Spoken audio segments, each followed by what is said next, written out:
Hello everyone, मैं सिर्फ Akanksha and I welcome back to my YouTube channel pharm वर्बर्स।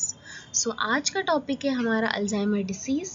ये B pharmacy का second sem का पैथोफिजियोलॉजी का यूनिट 4 का एक टॉपिक है अल्जाइमर डिसीज़। लास्ट सेम में ही इसके साथ पर्किंसंस डिसीज़ और अल्जाइमर डिसीज़ 10 मार्क्स के लिए आया था, और वैसे भी अल्जाइमर डिसीज़ 5 मार्क्स के लिए वैसे भी पूछा जाता है हर सेम में। सो बहुत इंपॉर्टेंट टॉपिक है गाइस, ध्यान से देखना और यहाँ से सब कवर करेंगे। Definition, pathophysiology, causes, aetiology etcetera, symptoms, treatment सब कवर करेंगे।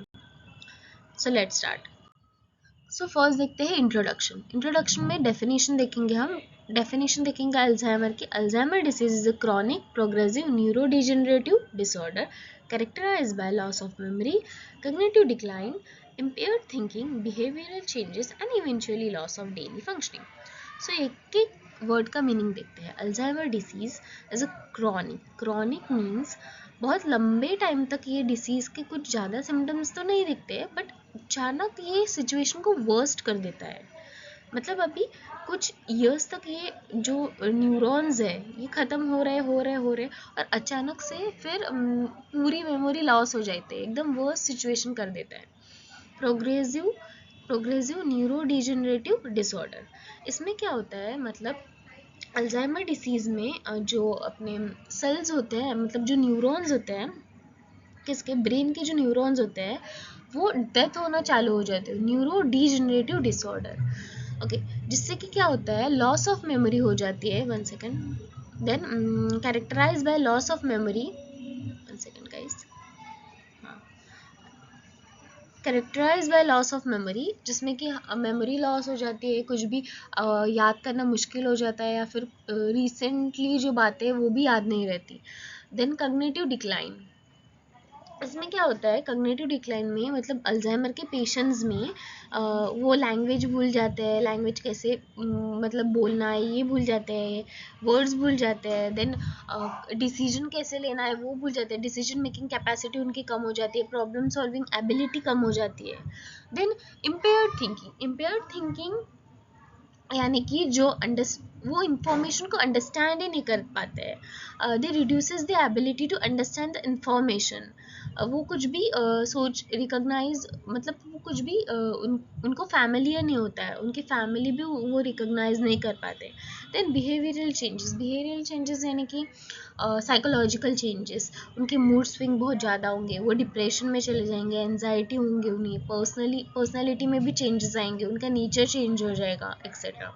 Then loss and eventually loss of daily functioning, मतलब वो खाना भूल जाएंगे, वो कपड़े पहनना भूल जाएंगे, नहाना भूल जाएंगे, मतलब all the things which are वो जो हम डेली यूज़ में करते हैं वो भी वो भूल जाएंगे। इतनी वर्स्ट सिचुएशन हो जाती है। क्यों? क्योंकि ये जो न्यूरॉन्स है ब्रेन के, ये धीरे धीरे डेथ हो जाते हैं, और फिर वो टाइम के साथ बहुत वर्स्ट हो जाते हैं, और फिर कुछ भी नहीं रहता, पूरा इंसान पागल हो जाता है।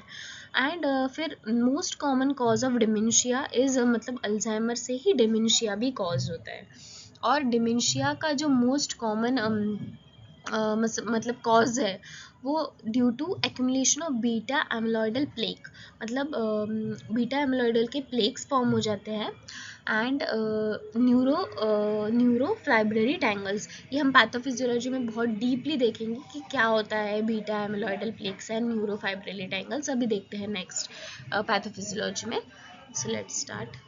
हम देखते हैं कॉजेज। तो अल्जाइमर डिसीज के कॉजेज बहुत सारे हैं, जैसे कि genetic, environmental, biochemical factors. Genetic factors में फैमिली से ऑफस्प्रिंग्स में आता है, जैसे कि mutation in APP gene. APP gene is amyloidal precursor gene, जो कि ये जीन प्रेजेंट होती है एंड कॉज करती है प्रोटीन, जो एमिलॉइडल प्रोटीन है प्रिकर्सर, ये फॉर्म करता है हमारे ब्रेन में, जिसके अगर उसमें डिफेक्ट आ गया, अगर म्यूटेशन हो गया, तो ये कॉज होते हैं एमिलॉइडल प्रोटीन।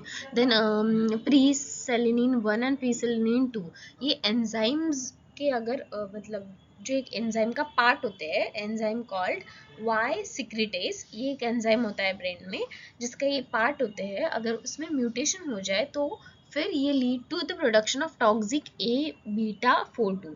ये टॉक्सिक क्यों होता है, मतलब इनमें अगर कुछ म्यूटेशन वगैरह आ गया है तो ये फॉर्म करता है ए बीटा 42। ये क्या होता है, ये बहुत ज़्यादा टॉक्सिक होता है बिकॉज ये long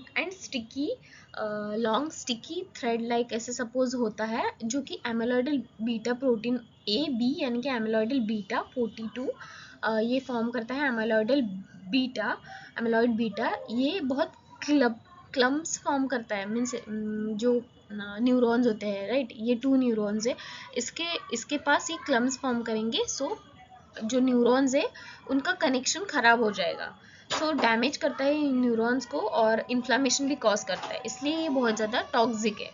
then let onset AD, ये मीन्स जो ओल्ड एज पीपल्स है उनमें रिस्क बढ़ाता है। एडी यानी कि अल्जाइमर डिसीज का जो ओल्ड पीपल्स है उनमें रिस्क बढ़ाता है। Okay,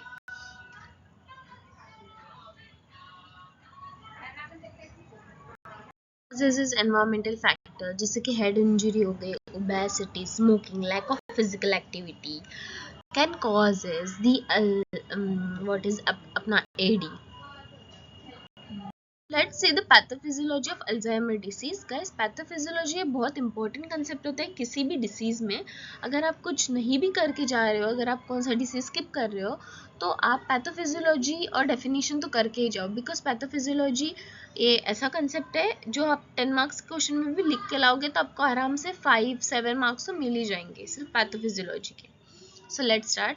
Alzheimer disease involve the progressive neuronal degeneration mainly in means जो न्यूरोनल डिजनरेशन है अल्जाइमर डिसीज के, ये कौन से पार्ट में होता है ब्रेन के, हिपोकैम्पस मेमोरी सेंटर जहाँ पे होता है, एंड सेरेब्रल कॉर्टेक्स जहाँ पे थिंकिंग और रेजोनिंग अपने जहाँ पे पोर्शन होता है वो। इसमें क्या होता है गाइस, 2 टाइप्स मेनली तो 2 टाइप से ये कॉज होता है Alzheimer disease. Firstly abnormal beta amyloidal plaques. 1 second, I will tell you. देखो यहाँ पे आपको दिख रहे होंगे neuron to 1 second, neuron to neuron के बीच में आपको ये दिख रहा होगा प्रोटीन, जहाँ पे मैंने हाईलाइट किया रेड कलर से। ये क्या है, ये एक एमिलॉइडल प्लेक है जो कि फॉर्म होता है अपने ब्रेन में। ये देखो नॉर्मल ब्रेन में, देखो नॉर्मल न्यूरॉन है, 2 न्यूरॉन है जिनके बीच में अगर यहाँ से इंफॉर्मेशन आई, ये पास आउट होगी और ये यहाँ पे चली जाएगी, फिर ये यहाँ से यहाँ पे पास करेंगे, है ना, ये इंफॉर्मेशन पास आउट होती रहेंगी सामने सामने। बट यहाँ पे क्या होता है, because of the amyloidal plaque the one neuron cannot share the information to the with another neuron because ये बीच में बहुत सारे एमिलॉइडल प्लेक आ जाते हैं, सो इसकी वजह से जो इंफॉर्मेशन है ये पास आउट नहीं हो पाती है। द एमिलॉइडल प्रिकर्सर प्रोटीन जो है APP, ये एबनॉर्मल क्लीवेज ऑफ बीटा सिक्रेटेज और गैमा सिक्रेटेज मीन्स ये क्या है, एंजाइम है बीटा सिक्रेटेज, जिसकी अगर म्यूटेशन हो जाए या फिर एबनॉर्मल क्लीवेज फॉर्म हो जाए तो फिर ये जो प्रोटीन है ये फॉर्म होते हैं, और ये फिर आगे जाके इसमें अगर म्यूटेशन आ जाए तो आगे जाके ये एक टॉक्सिक पेप्टाइड फॉर्म करता है जिसे हम बोलते हैं ए बीटा 42। ये जैसे कि हमने देखा कि ये लॉन्ग स्टिकी एमिलॉइडल प्लेक फॉर्म करता है ब्रेन के अंदर, जिससे क्या होता है, ब्रेन में बहुत सारे इफेक्ट होते हैं, जैसे कि इन्फ्लामेशन हो जाता है, that triggers the inflammation, damages the synaptic neuron, cell to cell communication में ये मतलब सेल टू सेल कम्युनिकेशन में ये बहुत रुकावटें लाता है। ओके, सो ये हो गई पैथोफिजियोलॉजी ऑफ अल्जाइमर डिसीज में एबनॉर्मल बीटा एमिलॉइडल की। पैथोफिजियोलॉजी में डायग्राम भी निकाल के आना, ऐसे मतलब न्यूरॉन बनाना, यहाँ पे एमिलॉइडल प्रोटीन्स बनाना, एमिलॉइडल प्लेक्स बनाना और बताना कि मेनली क्या होता है इसमें। जो APP है एमिलॉइडल प्रिकर्सर प्रोटीन, ये इसमें म्यूटेशन आ जाते हैं बीटा सिक्रेटेज में, जिससे कि जो प्रोटीन फॉर्म हो जाता है, एमिलॉइडल प्लेक्स और प्रोटीन फॉर्म हो जाते हैं, जो फिर बाद में जाके बहुत ही टॉक्सिक पेप्टाइड बनता है जिसे हम ए बीटा 42 बोलते हैं। ये लॉन्ग स्टिकी एमिलॉइडल प्लेक फॉर्म करता है अपने ब्रेन के हिपोकैम्पस एंड सेरेब्रल कॉर्टेक्स के बीच में। ओके, और ये फिर क्या इफेक्ट शो करता है, सेल टू सेल कम्युनिकेशन रोकता है, देन ट्रिगर करता है इन्फ्लामेशन को, डैमेज करता है न्यूरॉन्स को। और इसमें जो अपना ब्रेन आप देख रहे हो यहाँ पे कितना हेल्दी ब्रेन है, और यहाँ पे साइड में देखो कितना ऐसे श्रिंक हुआ हुआ ब्रेन है। ओके, सो ये होता है एक्चुअल ह्यूमन ब्रेन के साथ अल्जाइमर डिसीज में। Next pathophysiology is neurofibrillary tangles. हमने अभी देखा एमिलॉइडल प्रोटीन में क्या होता है, जो न्यूरॉन टू न्यूरॉन होता है, सपोज ये न्यूरॉन है, ये दो न्यूरॉन है, ये एक फर्स्ट न्यूरॉन, ये सेकंड न्यूरॉन, ओके 1 सेकंड, ये सेकंड न्यूरॉन। सो इसके बीच में ऐसे प्रोटीन फॉर्म हो जाते हैं जिसकी वजह से ये फर्स्ट न्यूरॉन जो है ये सेकंड न्यूरॉन के साथ कम्युनिकेशन नहीं कर पाता है। ये क्या था, एमिलॉइडल प्रोटीन। ओके, अब हम देखते हैं न्यूरोफाइब्रेट एंगल्स। अब जो सपोज अपना फर्स्ट न्यूरॉन है, ये यहाँ पे साइड वाली इमेज में देखते हैं, ये फर्स्ट न्यूरॉन है। ओके, इसमें बहुत सारे आपको ऐसे थ्रेड लाइक स्ट्रक्चर दिख रहे होंगे, यही है न्यूरोफाइब्रेट एंगल्स। इनमें क्या होता है, न्यूरोफाइब्रेट एंगल्स न्यूरॉन के भी पार्ट्स होते हैं, आपको पता है, ये है एक्सॉन, इसके नीचे वाला है टेंडॉन्स। ओके, सो टेंडॉन्स अगर कोई इंफॉर्मेशन कैप्चर करता है तो वो टेंडॉन्स एक्सॉन तक पहुंचाता है, और फिर एक्सॉन दूसरे एक्सॉन तक या फिर टेंडॉन्स तक वो इंफॉर्मेशन पहुंचाता है। बट एमिलॉइडल प्रोटीन में न्यूरॉन टू न्यूरॉन का कनेक्शन नहीं हो रहा था, कम्युनिकेशन नहीं हो रहा था। न्यूरोफाइब्रेट एंगल्स में न्यूरॉन की इंफॉर्मेशन न्यूरॉन के एक्सॉन तक, न्यूरॉन की जो मतलब न्यूरॉन में की ही इंफॉर्मेशन न्यूरॉन तक ही नहीं पहुंच पा रही है। जो न्यूरॉन के जो एक्सॉन है वहां तक इंफॉर्मेशन जा ही नहीं रही है, क्योंकि बहुत सारे न्यूरोफाइब्रेट एंगल्स बीच में आ रहे हैं जो कि इंफॉर्मेशन को पहुंचा नहीं पा रहे हैं दूसरे न्यूरॉन्स तक। ओके, सो बहुत इजी है गाइस। सो एक एक करके देखते हैं। Cause by abnormal hyperphosphorylation of tau protein. Neurofibrillary tangles को हम टाउ प्रोटीन भी बोलते हैं। Tau normally stabilize the microtubules. Microtubules मतलब ये बहुत सारे ट्यूब्यूल्स टैंगल्स फॉर्म कर देते हैं। इन अल्जाइमर डिसीज में क्या होता है, जो टाउ प्रोटीन्स होते हैं, टाउ बिकम्स एबनॉर्मल। ये एबनॉर्मल ग्रो करता ही जाता है जब तक पूरा न्यूरॉन नहीं डेथ हो जाता तब तक। And form a twisted tangles, मतलब बहुत सारे ट्विस्टेड टैंगल्स फॉर्म करता है। माइक्रोट्यूब्यूल कोलैप्स हो जाते हैं, then neuron lose the internal transport. ये इंटरनल ट्रांसपोर्ट ही लूज कर देगा तो ऑब्वियसली सेल डेथ तो हो ही जाएगा ना। यही मेजर रीजन है क्यों अल्जाइमर डिसीज में जो न्यूरॉन है वो बहुत ज़्यादा लॉस हो जाते हैं because of the neurofibrillary tangle present in the neuron. Okay, now neuronal loss and brain atrophy. Atrophy means size reduction of the cell or neuron. Okay, so क्या होता है, progressive death of neuron cause the shrinking end of cerebral cortex. अभी neurons इतने कम हो जाएंगे तो shrinking तो होगा ही सेरेब्रल कॉर्टेक्स में, जिससे कि जो वेंट्रिकल्स है ये एनलार्ज हो जाते हैं, और हाइपोकैम्पस भी एट्रोफी, मतलब सर्व हिपोकैम्पल एट्रोफी, मतलब जो साइज है ब्रेन का वो बहुत छोटा हो जाएगा, एट्रोफी साइज रिड्यूस हो जाएंगे।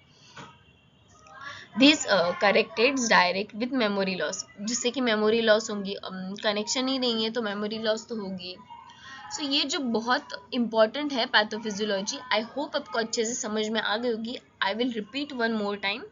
देखो क्या होता है पैथोफिजियोलॉजी ऑफ अल्जाइमर डिसीज में, दो टाइप से ये अफेक्ट करता है। फर्स्टली क्या फॉर्म करता है, एमिलॉइडल प्लेक्स फॉर्म करता है। यहाँ पे आपको दिख रहा होगा एमिलॉइडल प्लेक्स फॉर्म करता है, जिससे क्या होता है, न्यूरॉन टू न्यूरॉन का कनेक्शन फेल हो जाता है। ये न्यूरॉन टू न्यूरॉन के कनेक्शन में रुकावट बनाता है। और न्यूरोफाइब्रेट एंगल्स में जो न्यूरॉन के बीच में ही ये टैंगल्स फॉर्म कर देता है, जिससे कि न्यूरॉन के डेंटॉन से तो एक्सॉन तक का जो सफ़र है इंफॉर्मेशन का, ये बीच में स्टॉप हो जाता है बिकॉज न्यूरोफाइब्रेट एंगल्स की वजह से, जिसे हम टाउ प्रोटीन भी बोलते हैं। सो ओके, जिसकी वजह से बहुत सारे प्रॉब्लम्स हमें फेस करनी पड़ती है, जैसे कि shrinking of the cerebral cortex and enlargement of the ventricles, hippocampus में atrophy, brain loss, memory loss, बहुत सारे रीजंस है। मतलब ये 2 तो मेन रीजंस है। Now move to the next. Pathophysiology हमने देखी, इसे फ्लो चार्ट के फॉर्म में समझ के लेते हैं।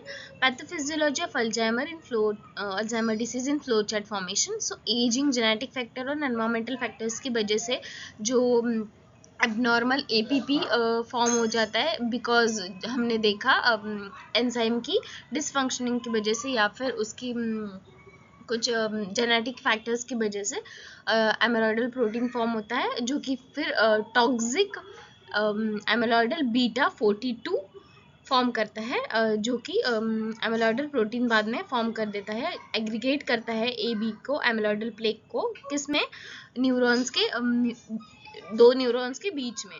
सो इससे क्या होगा, उसकी डिसफंक्शनिंग होगी और ऑक्सीडेटिव सेल्स बढ़ेगा, फिर अल्टीमेटली क्या होगा, डैमेज कॉज होगा या फिर डेथ हो जाएगी उस एरिया की, या फिर वो एरिया खराब हो जाएगा।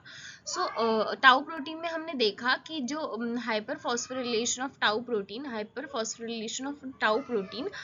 जिसमें क्या होता है, न्यूरोफाइब्रिल ट्रायंगल्स फॉर्म हो जाते हैं न्यूरॉन के बीच में, जिससे कि न्यूरॉन टू न्यूरॉन का जो कम्युनिकेशन है ये खत्म हो जाता है, लॉस हो जाता है, जिससे कि अल्टीमेटली डेथ हो जाती है न्यूरॉन्स की। ये जो दोनों के जो इफेक्ट है, कॉम्बिनेटेड इफेक्ट की वजह से ब्रेन में एट्रोफी दिखते हैं, स्पेशली कहाँ पे, हिपोकैम्पस और कॉर्टेक्स में ब्रेन के। फिर मेमोरी लॉस हो जाती है, बिहेवियरल डिसफंक्शनिंग और सेवरल डिमेंशिया प्रोसेसेस प्रोग्रेशन हो जाती है, बहुत सारी कॉजेज हो जाती है। ये फ्लो चार्ट के फॉर्म में। आई होप आपको मैंने ओवरऑल बता दिया है, आई होप आपको बहुत अच्छे से समझ में आ गया होगा। So let's move to the next. See the symptoms. First symptoms is cognitive symptoms, जिसमें क्या होता है, प्रोग्रेसिव मेमोरी लॉस होती है, डिफिकल्टी जाती है न्यू इन्फॉर्मेशन सीखने में, देन पुअर जजमेंट हो जाता है, कंफ्यूजन हो जाती है स्टार्टिंग के फेजेस में ही अल्जाइमर के, देन लैंग्वेज प्रॉब्लम हो जाती है, then disorientation of time and place, time और प्लेस भी याद नहीं रहता। बिहेवियरल एंड साइकोलॉजिकल सिम्टम्स क्या होते हैं, स्ट्रेस, एंजाइटी, डिप्रेशन, ये सब आ जाता है पर्सन्स में मिडिल ऑफ द स्टेज में। देन लास्ट स्टेज में क्या होता है, हेलुसिनेशन और डिल्यूजन्स, मीन्स पर्सन जो रियल कुछ नहीं भी है वो भी इमेजिन कर देता है, मतलब उन्हें वो हेलुसिनेशन होता है, जैसे कि मूवीज में दिखाते हैं, राजस्थान में हेलुसिनेशन होता है, पर्सन्स को पानी दिखता है, ये हेलुसिनेशन है, जो नहीं भी है एक्चुअल में वो इमेजिन कर देता है पर्सन रियल लाइफ में। ये लास्ट स्टेजेस में होता है। देन फंक्शनल सिम्टम्स क्या है, डेली एक्टिविटीज में प्रॉब्लम आएंगी, उन्हें परफेक्शन नहीं मिलेगा, अब वो डेली जो उनके बिहेवियर्स है या फिर डेली जो उनकी एक्टिविटी है भूल जाएंगे, उनका वर्क सब भूल जाएंगे, लॉस ऑफ कोऑर्डिनेशन भी भूल जाएंगे। In several cases ability to recognise family total dependent, means ये दूसरे के ऊपर टोटली डिपेंड हो जाएंगे, इनको इनकी फैमिली भी याद नहीं रहेगी, खाना पीना कुछ भी याद नहीं रहेगा। ये सब इसके सिम्टम्स होते हैं लास्ट स्टेज में। We'll see the complications of the Alzheimer disease. Infection होगा, जैसे कि इन्हें बहुत जल्दी फिर रेस्पिरेटरी डिसऑर्डर्स हो सकते हैं, जैसे कि pneumonia, falls and injury due to poor balance, बहुत ज़्यादा इंजरी हो सकती है क्योंकि इन्हें कुछ समझ में नहीं आता है। देन माल न्यूट्रिशन, बहुत पतले हो जाएंगे। देन यूरिन एंड फीसस जो है वो इनकंटिन्यूअस होगी, टाइम पे नहीं होगा। देन प्रेशर सोर्स भी फॉर्म हो गए, स्लीप डिस्टर्ब होगी। देन ये जो पर्सन्स है ये फुल्ली इंडिपेंडेंट हो जाएंगे दूसरे पर्सन्स के ऊपर, इन्हें फुल टाइम केयर चाहिए। ओके, देखते हैं, इसका कोई ट्रीटमेंट तो नहीं है वैसे, क्योंकि ये टाइम के साथ बढ़ता चला जाता है ये डिसीज, नो क्योर, बट कुछ डॉक्टर्स प्रिस्क्राइब करते हैं फार्माकोलॉजिकल कुछ मेडिसिन, जैसे कि cholinesterase inhibitor, then NMDA receptor antagonist, anti नीवो एंटी एमालॉइडल थेरेपी, जिसमें एमालॉइडल थेरेपी के ऊपर कुछ ड्रग्स देते हैं, नॉन फार्माकोलॉजिकल जैसे कि थेरेपी देते हैं, देन फिजिकल एक्टिविटी करने को देते हैं, देन मेमोरी एड्स देते हैं, देन सेफ एनवायरनमेंट देते हैं, जिससे कि ज़्यादा मीन्स पेशेंट्स को डिफ़िकल्टी ना जाए। सपोर्टिव केयर चाहिए इन्हें, प्रॉपर स्लीप चाहिए, न्यूट्रिशनल सपोर्ट चाहिए, डाइट अच्छा चाहिए, then counselling for patients for means counselling उनके साथ अच्छी होनी चाहिए डॉक्टर्स की, या फिर साइकोलॉजी कली जो पीपल्स हो जाते हैं, मेंटली डिस्टर्ब हो जाते हैं,